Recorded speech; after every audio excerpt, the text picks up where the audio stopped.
রসুল সাল্লাহ সাল্লাম ইন্তিকালের দিন উমর রাদিয়াল্লাহু তাআলা এর আচরণ। রসুল সাল্লাহ সাল্লাম ইন্তিকালের কবরে মানুষের মধ্যে বিষাদের ছায়া নেমে আসে। এ কবর অনেক মুসলমানদের জন্য প্রচন্ড আঘাত ছিল। বিশেষ করে উমর রাদিয়াল্লাহু তাআলা তা মানতে পারছিলেন না।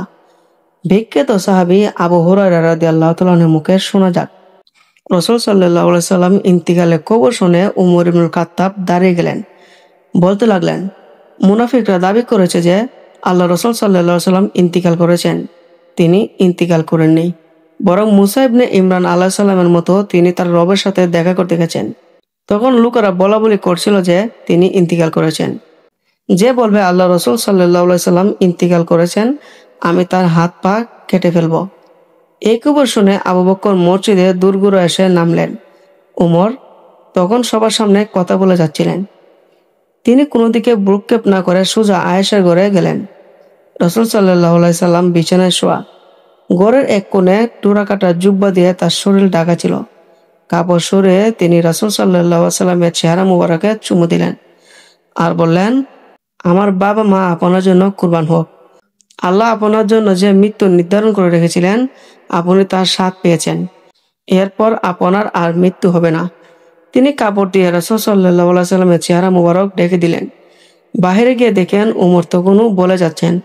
তাকে বললেন, শান্ত হও উমর, আমার কথা শুনো। উমরের কথা বলেই গেলেন। উমরকে থামাতে না পেরে তিনি বাধ্য হয়ে উপস্থিত লোকজনের সামনে কথা বলা শুরু করলেন। তখন সবাই তার দিকে ঘুরে শুনতে লাগলো। আবু বকর আল্লাহ তাআলা গুণ এবং প্রশংসা করে বলতে লাগলেন, হে লোক সকল, যারা মুহাম্মদের ইবাদত করতে, তারা জেনে রাখো তিনি ইন্তিকাল করেছেন। আর যারা আল্লাহর ইবাদত করো, তারা জেনে রাখো আল্লাহ চিরঞ্জীব, কেবল তার মৃত্যু নেই। অতঃপর তিনি এই আয়াত তেলাওয়াত করতে লাগলেন, আর মুহাম্মদ কেবল একজন রসুল, তার পূর্বে নিশ্চয় অনেক রাসূল বিগত হয়েছে। সে যদি মারা যায় অথবা তাকে হত্যা করা হয়, তবে তোমরা কি তোমাদের পিছনে ফিরে যাবে? আর যে ব্যক্তি পিছনে ফিরে যায়, সে কখনো আল্লাহর কোনো ক্ষতি করতে পারে না। আর আল্লাহ অচিরেই কৃতজ্ঞদের প্রতিদান দেবেন। সূরা আলে ইমরান 146 নম্বর আয়াত। আবু হুরায়রা রাদিয়াল্লাহু তাআলা আনহু বলেছেন, আল্লাহর কসম, মনে হলো সেই দিনে যেন এই আয়াত নাজিল হয়েছে। তার আগে যেন কেউ এই আয়াত সম্পর্কে জানতো না। আবু বকরের কাছ থেকে শুনে তারা এই কথা বলাবলি করতে লাগলো। আবু হুরায়রা রাদিয়াল্লাহু তাআলা আনহু বলেছেন যে উমর রাদিয়াল্লাহু তাআলা আনহু বলে উঠলেন, আল্লাহর কসম, আবু বকর যখন এই আয়াত তেলাওয়াত করলো, তখন আমার মাথা ঘুরাতে লাগলো, আমার পা নিয়ন্ত্রণ হারালো, আর আমি মাটিতে পড়ে গেলাম। আর আমি জানলাম যে আল্লাহ রাসূল সাল্লাল্লাহু আলাইহি সাল্লাম ইন্তিকাল করেছেন। হযরত আবু বকর রাদিয়াল্লাহু তাআলা আনহু এর পরবর্তী খলিফা হিসেবে উমর রাদিয়াল্লাহু তাআলা আনহুকে নির্বাচন। আবু বকর রাদিয়াল্লাহু তাআলা আনহুর শারীরিক অবস্থা দ্রুত অবনতি হচ্ছিল। তাকে দেখতে সকলে ভিড় করতে থাকে। তিনি তখন উপস্থিত লোকজনকে বললেন, তোমরা আমার গুরুতর অবস্থা দেখতে পাচ্ছ। আমার মনে হচ্ছে আমি খুব তাড়াতাড়ি মারা যাব। পরে আল্লাহর হুকুমে তোমরা আমার বাইয়ের থেকে মুক্ত হয়ে গেছ। আমার প্রতি তোমাদের কোনো দায়বদ্ধতা নেই। এখন তোমাদের দায়িত্ব তোমাদের হাতে। সুতরাং এখন যাকে ইচ্ছা তোমরা খলিফা হিসেবে বেছে নাও। আমি বেঁচে থাকতে যদি খলিফা নির্বাচন করতে পারো ভালো, নয়তো আশঙ্কা হচ্ছে আমার মৃত্যুর পর তোমরা দ্বিধা বিভক্ত হয়ে যেতে পারো।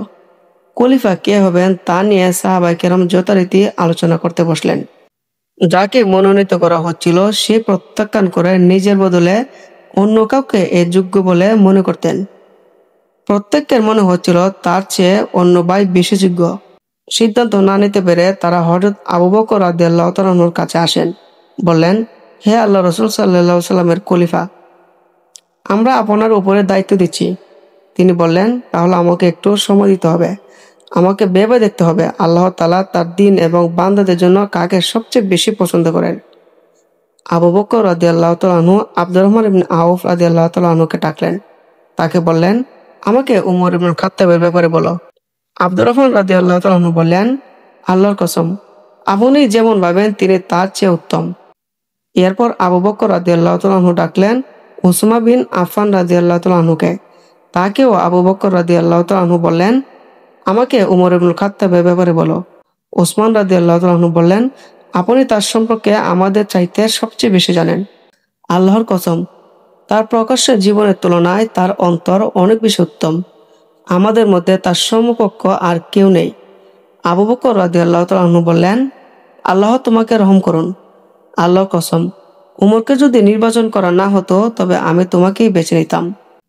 তারপর আবু বকর রাদিয়াল্লাহু তাআলা আনহু ডাকলেন উসাদ ইবনে হুদাইদ রাদিয়াল্লাহু তাআলা আনহুকে। তাকেও একই প্রশ্ন করলেন। তিনি বললেন, আপনার পরে আমাদের মধ্যে কেউ যদি উত্তম হয়ে থাকে তবে তিনি সেই ব্যক্তি। আল্লাহর অসন্তুষ্টিতে তার অসন্তুষ্টি, আর আল্লাহর সন্তুষ্টিতে তার সন্তুষ্টি। তার প্রকাশ্য আচরণের তুলনায় তার অন্তর আরো উত্তম। তাই খলিফার দায়িত্ব নেবার মতো শক্তি আর যোগ্যতা তার মতো আর কেউ নেই। একইভাবে আবু বকর রাদিয়াল্লাহু তাআলা আনহু, সাদ ইবনে জায়েদ রাদিয়াল্লাহু তাআলা আনহু সহ আরো কয়েকজন আনসার মুহাজিরদের সাথে মতামত নিলেন। একজন বাদে ওমর রাদিয়াল্লাহু তাআলা আনহুর ব্যাপারে সকলে একমত ছিলেন। তিনি তালহা ইবনে উবাইদুল্লাহ রাদিয়াল্লাহু তাআলা আনহু। ওমর রাদিয়াল্লাহু তাআলা আনহুর রুক্ষ মেজাজ নিয়ে তিনি শঙ্কিত ছিলেন। তাই আবু বকর রাদিয়াল্লাহু তাআলা আনহুকে বললেন, আপনার রব যখন জানতে চাইবেন উমরের রুক্ষ মেজাজের কথা জানা সত্ত্বেও তাকে কেন আমাদের জন্য নিযুক্ত করে গেলেন, তখন আপনি কি জবাব দিবেন? আবু বকর রাদিয়াল্লাহু তাআলা আনহু বললেন, আমাকে তুলে বসাও। তুমি কি আমাকে আল্লাহর ভয় দেখাচ্ছ? শাসক যেই হোক না কেন, অন্যায় করলে তার শাস্তি অবধারিত। আর আল্লাহ তাআলাকে আমি বলবো, হে আল্লাহ, আমি আপনার শ্রেষ্ঠ মানুষটিকে সবার জন্য নিযুক্ত করেছি। এবার তিনি ওমর রাদিয়াল্লাহু তাআলা আনহুর রুক্ষ মেজাজের কারণ ব্যাখ্যা করতে লাগলেন। তিনি বললেন, তার উপরে নেতৃত্বের পুরো বার এসে পড়লে তার মধ্যে অনেক পরিবর্তন আসবে। অতঃপর তিনি মদিনাবাসী এবং আনসারদের উদ্দেশ্যে সেনাপতির হাতে ফরমান পাঠিয়ে দিলেন। তাতে লেখা ছিল, পরম করুণাময় অসীম দয়ালু আল্লাহর নামে শুরু করেছি। আবু বকর ইবনে আবি কুহাফার জীবনের শেষ সিদ্ধান্ত জানাচ্ছি, যে কিনা এমন একটি সময়ে ইহকাল ছেড়ে পরকালের দিকে যাত্রা করেছে, যখন কাফেরগণ ঈমান আনতে শুরু করেছে এবং পাপীরা তাদের কর্মফল সম্পর্কে অবগত হতে শুরু করেছে।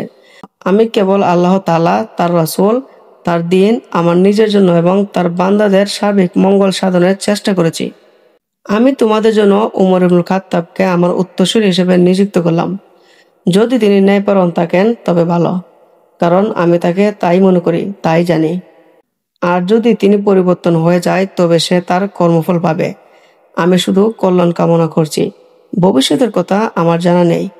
নিবরণকারীরা শীঘ্র জানতে পারবে তাদের গন্তব্যস্থল কিরূপ। উম্মতের জন্য ওমর রাদিয়াল্লাহু তাআলা আনহুর নিকচক্রান্ত সিদ্ধান্ত ছিল আবু বকর রাদিয়াল্লাহু তাআলা আনহুর পক্ষ থেকে সর্বশেষ উপদেশ। ওমর রাদিয়াল্লাহু তাআলা আনহু ছিলেন পর্বতের মতো দৃঢ়। তাকে দেখলে দুনিয়ার লোভ লালসা হতাশ হয়ে পালিয়ে যেত।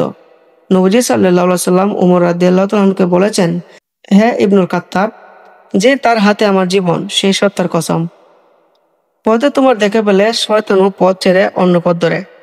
উমর রাদিয়াল্লাহু তাআলা আনহু শাহাদাত বরণ পর থেকে উম্মত প্রকৃত বিপদ আর পরীক্ষা কি তা জানতে শুরু করেছে।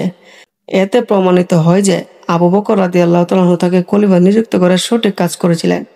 মুসলিম উম্মাহর জন্য ওমর রাদিয়াল্লাহু তাআলা আনহু ছিলেন একটি বাঁধের মতো।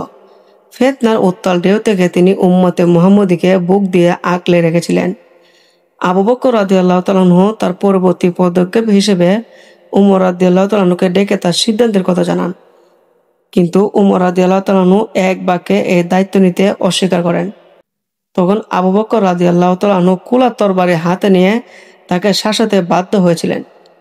উমর রাদিয়াল্লাহু তাআলা আনহু পালানোর কোনো পথ পাচ্ছিলেন না। আবু বকর রাদিয়াল্লাহু তাআলা আনহু তার সিদ্ধান্ত নিয়ে কারো কোনো মনে দ্বিধা রাখতে চাননি। তিনি সবার সামনে দাঁড়িয়ে বলেন, আমি তোমাদের জন্য তাকে নিযুক্ত করেছি, তাকে কি তোমরা গ্রহণ করেছ?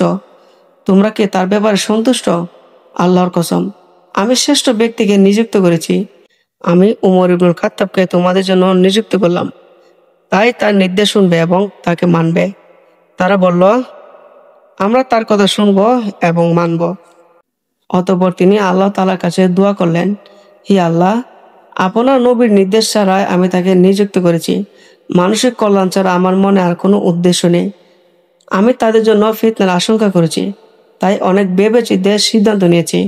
তাদের সর্বোত্তম কল্যাণ সাধনের জন্য তাদের মধ্যে শ্রেষ্ঠতম ব্যক্তিকে শাসক হিসেবে নিযুক্ত করেছি। আমি চলে যাওয়ার পরে আপনি সবার প্রতি রহম করুন, কারণ সবাই তো আপনার বান্দা। আবু বকর রাদিয়াল্লাহু তাআলা আনহু চেয়েছিলেন তার সিদ্ধান্ত যেন পরিপূর্ণ লাভ করে। তাই তিনি তার জীবদ্দশাতে উসমান ইবনে আফফান রাদিয়াল্লাহু তাআলা আনহুকে সবার সামনে ফরমান পড়ে শোনানোর দায়িত্ব দিয়েছিলেন। তিনি বেঁচে থাকতে যেন উমর রাদিয়াল্লাহু তাআলার কাছে সকল বায়াত গ্রহণ করে সেই দায়িত্ব তিনি সাহাবীদের হাতে তুলে দেন, যাতে পরবর্তী সময়ে এই সিদ্ধান্তের উপর কোনো রকম নেতিবাচক প্রভাব না পড়ে। যথারীতি উসমান রাদিয়াল্লাহু তাআলা আনহু সবার উপস্থিতিতে জানতে চাইলেন, এই ফরমান যার নাম উল্লেখ করা হয়েছে, তোমরা কি তার কাছ থেকে বায়াত গ্রহণ করতে প্রস্তুত? সবাই এক বাক্যে বলে উঠল, হ্যাঁ। আর এভাবে তারা সর্বসম্মতিক্রমে উমর রাদিয়াল্লাহু তাআলা আনহু নিয়োগ সন্তুষ্টি চিত্তে গ্রহণ করেছিলেন। আবু বকর রাদিয়াল্লাহু তাআলা আনহু ওসিয়তনামা পড়া শেষ হতেই সকলে উমর রাদিয়াল্লাহু তাআলা আনহুর দিকে ঘুরল এবং বায়াত গ্রহণ করলো। অতঃপর আবু বকর রাদিয়াল্লাহু তাআলা আনহু নিবৃত্তে উমর রাদিয়াল্লাহু তাআলা আনহুকে কিছু উপদেশ দিলেন। তিনি তার সব দায়িত্ব বুঝিয়ে দিতে এবং দায়মুক্ত হয়ে আল্লাহ তাআলার কাছে যাওয়ার জন্য প্রস্তুতি নিতে চাইলেন। তিনি বললেন, হে উমর, আল্লাহকে ভয় করবে আর মনে রাখবে, আল্লাহ তাআলা তার নির্ধারিত দিনের আমল যা করতে বান্দাদের আদেশ দিয়েছেন, রাতে সম্পন্ন করলে তা কবুল করেন না, আবার রাতের আমলে দিনে করলেও তা কবুল করবেন না।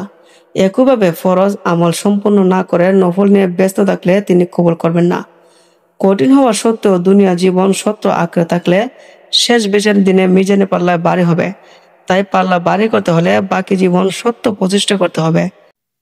আমার এই উপদেশ মনে রাখলে একমাত্র মৃত্যু ছাড়া আর কোনো কিছু তোমাকে বিভ্রান্ত করতে পারবে না, আর মৃত্যু তো এড়ানো যাবে না। আবু বকর রাদিয়াল্লাহু তাআলা আনহু ইন্তেকালের সাথে সাথে উমর রাদিয়াল্লাহু তাআলা আনহু তার দায়িত্ব কাঁধে তুলে নেন।